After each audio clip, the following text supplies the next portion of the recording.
भुवनेश्वर आज लोकसेवा भवन में केंद्र समवाय राष्ट्रमंत्री श्री मुरलीधर मोहले मुख्यमंत्री श्री मोहन चरण माझी को भेटी। यह अवसर में मुख्यमंत्री केंद्र समवाय राष्ट्रमंत्री सहित ओडिशा रे समवाय क्षेत्र में अभिवृद्धि विषय में आलोचना कर बैठक में राज्य में समवाय क्षेत्र में अग्रगति पर राज्य सरकार पक्षर नि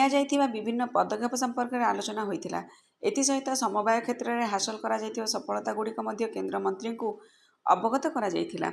बैठक में मुख्यमंत्री फैक्चर ऋण परिशोध समय सीमा को 5 वर्ष 10 वर्ष को वृद्धि करने, बड़म्बा एवं बलांगी चिनीकल को कार्यक्षम करने, गोपालपुर ठारे जातीय त्रिभुवन समवाय विश्वविद्यालय एक सैटेलाइट सेंटर प्रतिष्ठा, प्रति जिला तथा सब डिविजन रे शीतल भंडार और पन्यगार स्थापन, कृषक उत्पादक संगठन वृद्धि करने, समस्त नूतन प्राथमिक कृषि समवाय समिति गुड़िक आर्थिक सहायता प्रदान करने आदि विषय में समवाय राष्ट्रपति दृष्टि आकर्षण केन्द्र केंद्र सरकार सहयोग और समर्थन कामना करथिले।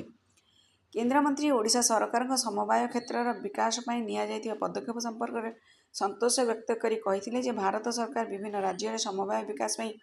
व्यापक पदक्षेप ग्रहण करिसेंती।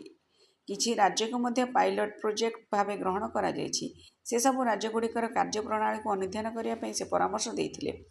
एसहित ओडिशा सरकार पक्षर समवाय विकास में जहाँ आवश्यक हेब केंद्र सरकार समस्त प्रकार सहायता जोगाई देवे बोली से कहिथिले।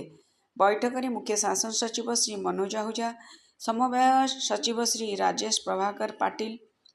मत्स्य और प्राणी संपद विकास विभाग प्रमुख शासन सचिव श्री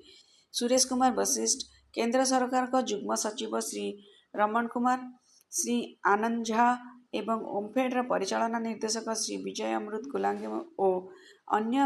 वरिष्ठ अधिकारी माने उपस्थित थिले। समृद्ध ओडिशा रजत